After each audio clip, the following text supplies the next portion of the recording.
Hi, and welcome to the next episode of making a crossover apron. Um, I'm not sure which episode this is, but it's like probably 4 or 5, something around there. So in the last episode, we got the edge trim fabric all the way put on. And I gave you some suggestions for being careful not to be pulling fabric, blah, blah, blah, blah, blah. It'll pucker your seams and it will not like it and it will come out weird. And it's also makes everything difficult to work with. So don't pull your fabric. Let the machine pull the fabric for you. So just word to the wise. So here we go. Now what I'm going to be doing, if you do get any sort of puckering or anything like that, you can iron it out. If you know your thread is too tight in any place, mine has an automatic adjustment. It tends to do pretty well. My bobbin, I had to adjust a lot over the years to the tension on the bobbin to not be pulling too hard, especially lightweight. Like with this machine, I would never use it on silks or anything like that. I just wouldn't do the project because it would not handle it well. So now what we're going to do is we're going to do the overlap to the outside. There we go.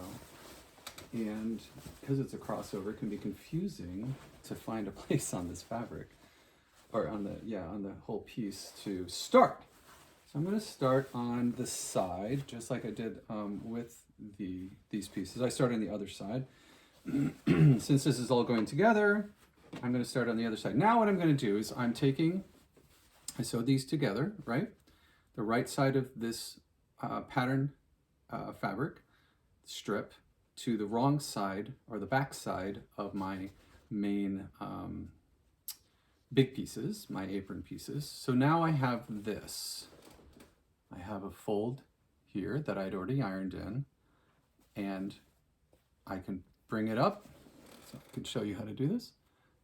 So this is how it is wanting to be. I take it, leave this ironed down over fold, and I bring it across, and ta-da, it's finished on the inside and the outside. And then what I'm going to do is I'm going to be able to sew from the top here all the way around. So that edge is going to be, and I'm just going to always with my fingers, I want this to be a wider trim on the outside, which is why I did it this way. I only have a 1/4 of an inch allowance in the inside. I don't really need anything more than that. If I wanted to be perfectly even, I would do it differently. I would do sort of a clamshell idea. And that's all I'm going to do is I'm going to feed it with my fingers as I go. You can go ahead and if you wanted to, you can pin it all the way around. You can pull it around. And if I was working on a real, like a nice piece of clothing, I would then pin this so that I make sure that it's fed correctly and exactly evenly all the way around. But because I'm doing what I'm doing, I'm not going to do that. I'm going to just initially with my fingers get it where it needs to be. The other thing you can do is a sort of a half shortcut is you can go around with this and you can just iron it down so that you iron it into place prior to sewing. That way it's a little bit easier to manage. I do recommend doing that. If you're not familiar how to do this, I do recommend pinning it or ironing it down. Because this fabric strip that I'm putting on is nice and lightweight, I can actually just turn it with my fingers and it's going to stay in place, sort of cupping around the heavier fabric of the body of the apron, which is a cotton, I think it's a cotton blend, light canvas, so they call it duck, and going right down to the corners. And I'm just going to work my way around the periphery so that I don't have to like get janky with it or really work too hard. But see, it's wanting to stay wrapped right around it, which is nice. So I'm going to do this entire section. Straightaways are easy, but what I can do is with my fingers, just the heat of my fingers and the sort of prodding of my fingers, it will roll it around so that it pretty much stays where it wants to be, where I want it to be, not where it wants to be. And so on the back side, narrow, front side is wide. What's nice is that this makes it so that it's finished on both sides, and I only have one seam, or not one seam, one set of stitches showing, which is great. So that's all I'm gonna do preparing it for right now, because it'll come out if I do the rest of it. And let's start sewing. And that's what this episode is going to be, is me sewing this all the way around. Now, where do I put the foot? I'm going to put the left side of the foot on this left edge here. You could put it over on the right side, but then you've got this sort of flippity-floppity going on. So because I'm pulling it so that this is the hard edge of this fabric, the selvage, serged edge, I'm going to be over here the whole way so that I make sure that my little flap here is sewn down. That means that it's about 1/4 of an inch in from the edge of the foot. My needle goes down the center. I could put the needle over further in toward the outside, but I'd still run that chance of that folded piece that's folded under. I want to catch both of those pieces of fabric. So it's actually like 2 pieces like this, right? So I want to make sure that I could catch both of them. And because this bottom one is only half as thick as the top, I want to run it along the one edge so that it's only a little ways in from the edge of my my trim, not only little ways in from the edge of the actual entire piece. If that makes any sense at all. It may not, but that's what I'm doing. I'm lining the foot up with the left side, which is the patterned fabric that I'm adding on that has the fold. It's got a fold under it, and I'm running along that side. All right? So I take two steps forward, 2 steps back, and then just start going. My top thread got caught underneath. And as I feed, I just make sure that things stay where I want them. When it comes to that edge over, now I'm going around the corner here. It's the rounded bottom edge, so I'm going to take it a little bit easier than on a straightaway, because I do want to make sure that it all comes around nicely and I don't have to tear it out and do it again. Now I'm not pulling. Remember, you're not pulling. Do not pull your fabric. Let the feeder foot underneath pull the fabric for you, because it's going to pull it more evenly than you yanking it. And as I mentioned before, I've got 2 weights of fabric going on. I've got the lightweight trim strips and the heavyweight underneath. So the challenge is to not pull that lightweight fabric onto over the heavy fabric. Because as I'm going around, if I do that, then it's going to pucker and it's going to pull back to where it was before. And if I lift the foot every once in a while, because the foot is going to be dragging on that top fabric, right? So it is going to be pulling it just slightly, just by the nature of the pressure that it's putting on it to keep it in place. I do want to release any pull that I'm getting on that top lightweight fabric by just popping the foot up and then setting it back down. This is, there we go.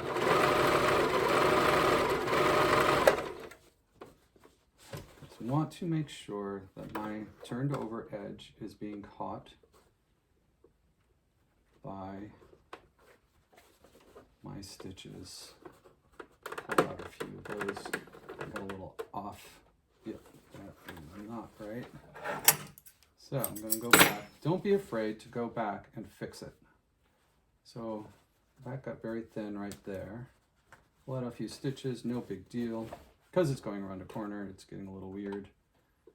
And when I ironed it, apparently I got very thin on my there we go, my ironed over edge. And none of, you know, my strips are not exactly perfect. When I was cutting them, I went by the lines on the fabric. But I really, because this is an apron, I wasn't like, I have to have every single edge perfectly ironed. And of course now it makes it a little bit more difficult because I actually have to physically wrap it around without pulling it. There we go. That's getting better.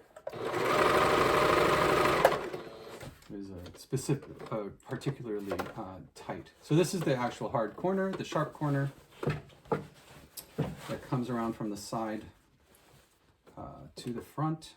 What I'm going to do is I'm going to actually take, this is my trim piece. Trim piece needs to go around the corner, so I'm going to take it and fold at the top and overlay it. So it's going to look like this. So it started like this. I want to go around the corner, so instead of this bunching up, I'm just going to lift this up and lay it over, and it'll be a perfect, beautiful little corner. I do need to get down to the corner far enough to make sure that I can do that little fold and it'll make sense. So I pretend that I'm going to just keep on going straight along, gaily forward, until I get almost to the edge. So just a couple of stitches more. There we go. And then I'm going to fold that over, get it around the corner, and voila, I have a relatively neat, sharp little corner. It's that easy. Put it back under there so that I can clamp that little foot down on it, and I move on. There we go. So in that corner, you can do it a couple ways. You can add a few stitches, you know, go forward and back just to really stabilize it or to solidify it, but I don't really need to. And it's cleaner not doing it that way. So now I've got the slit, the top of the slit. I'm going up and around the top of the slit. Remember what I did was on the back side, I went up, squared it off. So this is the slit. I came up, squared it off, and then went back down with it. So now what it does is it gives me the opportunity to do that on the front in a smooth arc, and it will just feed its way. It'll bunch up in the nook or the cut, the V, the upside down V. It'll bunch a little bit as I go around. It's a couple ways to do it where you can smooth that out by clipping the top fabric. You can make it as two different pieces, but I am not going to do that. What I am going to do is I'm going to go up to, so this is the V, right? My fabric, I'm sewing up to here. I'm leaving my needle in, I'm turning my fabric, and I'm around, and then I'm going down this side. That's all I need to do, but I just need to make sure that where I stop my needle is directly above the V. So I leave the needle in, put my foot up, turn the entire piece, and just sew down the other side. Sounds simple, right? It is now. When I first started doing this, it was like figuring out that I needed to leave the needle in the fabric was the aha moment, like the big aha moment, and also figuring out that I needed to go all the way up to directly above, there we go, the V was the other thing that I had to figure out by myself so that it wasn't messy. There we go. And bada bing, bada boom, I'm on my way back down the other side. Make sure everything is folded under. Now, when you're sewing for yourself, you can be as particular as you like. However, I will warn you that when you're sewing for somebody else, I have issues at times because I am way over. I spend too much time on detail, and it doesn't make sense cost-wise because I'm putting so much time into it that nobody else is ever going to notice of what I did. People just don't notice if it's not exactly perfect, but of course I want to make it perfect. So now I'm back at the bottom corner. I've got the piece, the trim piece that needs to come around. So I've got it straight ahead, folding. So I've got it going this way, lift up. This is where this is sewn already. Lift up, and then continue my sewing going the next direction, right? Lift it up, fold that over, and keep on going. Makes a tight, nice little sharp turn. You'll notice I took my took it completely off this time. You can do it either way. And in this case, because I took it off and I didn't start the stitches directly from the previous stitches that had a little gap, went ahead and 2 steps forward, 2 steps back, 2 stitches forward, 2 stitches back, and that makes sure that it won't pull out at any point, right? So we keep on going around the periphery, the outside. It's an easy word for that. We go out around the outside with my little cute little trim plaid. Now, you may ask, why in the world would you choose that fabric, Patrick? And my answer is, oh, I saw it in the bin. I thought it was cute and just figured I'd use it no matter what. And do I care much that in some people's eyes it would be a hideous combination? Obviously not. Have you seen any of my art? I don't do things because of what other people think that it should be done as. I do things because of the way I have this weird, eclectic, funky view on things. I'm very accepting of strange combinations, and because of that, people actually like what I do. I'm not like a, Yves Saint Laurent or anything like that. My combinations are wild and wacky, just like I am. So, and that's what attracts people to my work. My paintings are passionate and evoke. It's not, I don't do portraits. Things like that. I mean, I could if I wanted to, but I don't like painting like that. It seems fiddly to me. It's not my style. So what do? I choose things in my style, and I go, if you don't like it, you don't like it. You don't have to use it, look at it, or buy it, or whatever. But if I'm giving it to you, I'm only going to give you stuff that, in my wacky style, that I think that you would actually appreciate as a wacky thing. So that's kind of how I gauge this sort of thing of what fabrics am I putting together. It is what actually makes my bags, my retro totes, so unique, is that I have these crazy combinations of fabrics, both texture-wise, content-wise, fiber content-wise, and color and pattern that I got as samples, and I put them together. And when I put them together, I look at them as a sort of color artist and texture artist. And they're very non-traditional. They're not like anything you would ever see anywhere else, which is another reason people buy them and like them. Not only because of the albums, but they are like, oh my God, these fabrics are fabulous. And what a weird combination that I actually somehow, for some reason, like, that I would never see in any other context and actually like. And I go, I know, I saw it, I put them together, and I went, oh, that's cool. Now I do use like a color story as I do it, if you will. That's a term that I absolutely love. I think it's funny. It's a new term in my life. But it does actually describe what I do. So there's a theme or a thread, color-wise. I always, with the retro totes, so what it is it's a actual LP cover, album cover, that I laminate both sides of, like real ones, like actual, like your record covers from albums.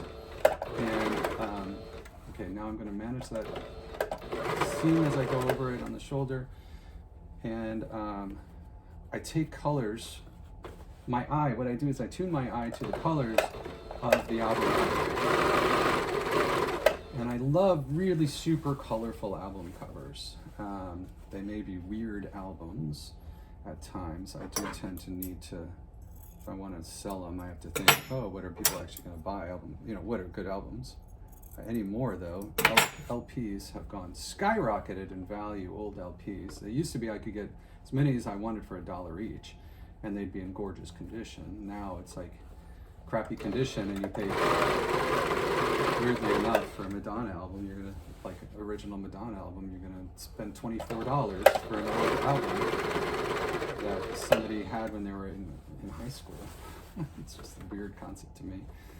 But they're a hot thing, and they'll go out of fashion again, and then I'll start buying albums again. But I have a whole slew of them from when I find them for $1 a piece at a tag sale or other places where they don't overprice them stupidly. And so I take those album covers, the paper cardboard album covers with the original artwork, and I laminate them with self-stick paper, and I glue them then to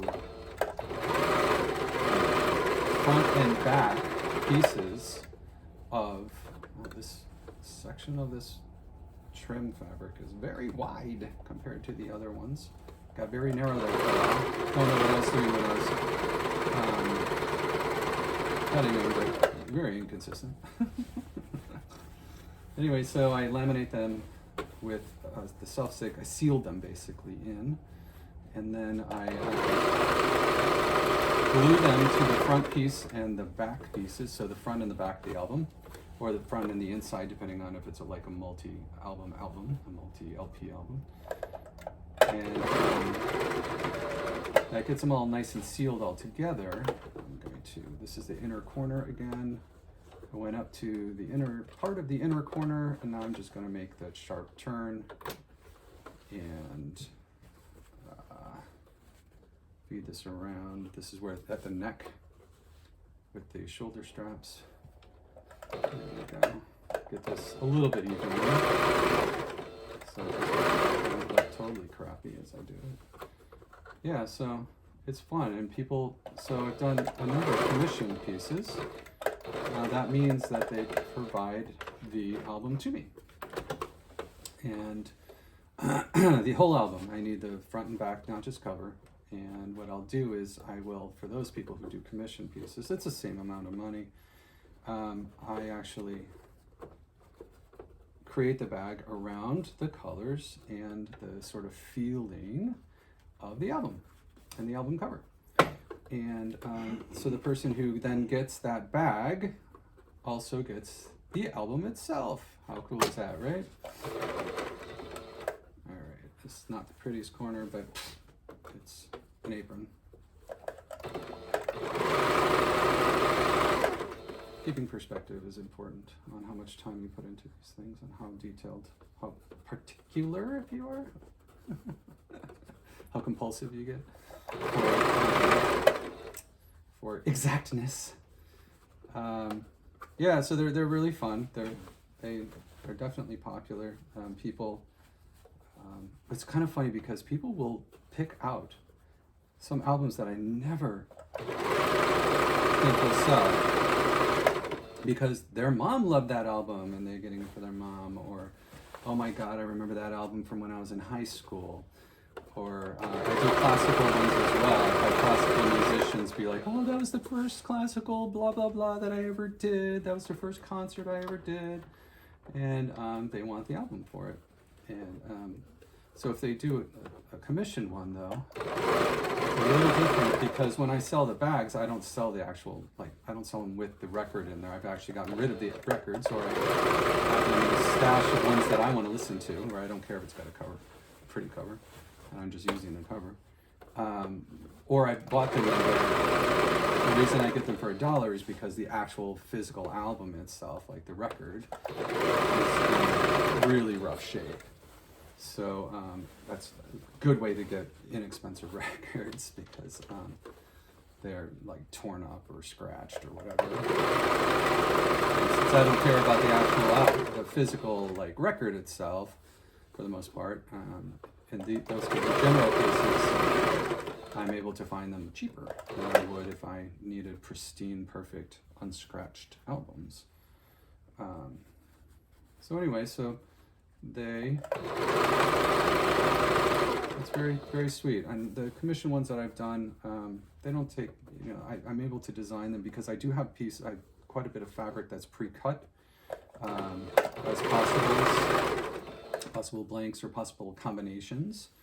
I used to have a ton when we were in Kansas City. Oh my God. I used to have the whole sewing room full, literally like all these shelves on the walls. Bins and bins of fabric samples. And the samples happen to be usually just the right size for the front and back of a retro tote. Or if they're not quite large enough for that, I am able to use them to combine different fabrics. They're like not a large enough piece just for the front or back. Combine multiple fabrics to make straps. And we're at the end. Ta-da! So what's really cool about this with the crossover, as I've mentioned, so when you cut your thread at the end of sewing, right? So here's a little trick to the trade. As you cut your thread, cut the outside, both of the outside pieces, leave the back side attached, pull, and I didn't make this up, I didn't come up with this, pull your thread from the back. What it does is, and then trim with a little bit of thread left over. What that does is it pulls the threads, those little tag endings, cut them close on the outside, and then the thread that's on the back, pull it, just tug it. Don't like pull it so that you're pulling out your stitches. Tug it, and it'll pull those little ends down and back. Pretty cool, right? Yeah, I found that out. That was one of the suggestions in the one of the instruction videos that I watched eons ago.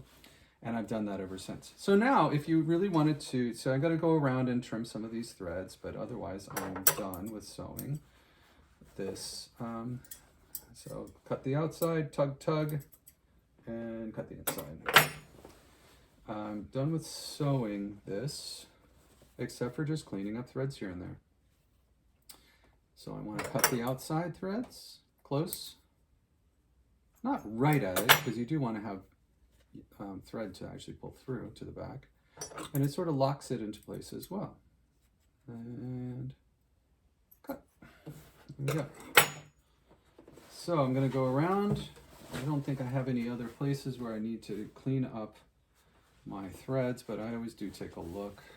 This is cool. All right. Yep, that's fine. And my corners are fine. So my corners came out just fine because of the way we did that. See, tink dink, right around the corner. The inside, normally you would like fold it over, blah, blah, blah. There's a really great way of doing it. The way I did it was where the slit is what I'm talking, what I'm talking about. The way I did it was just to feed it around, and it looks fine to me. You can make it come square and then fold it, and square and then fold it.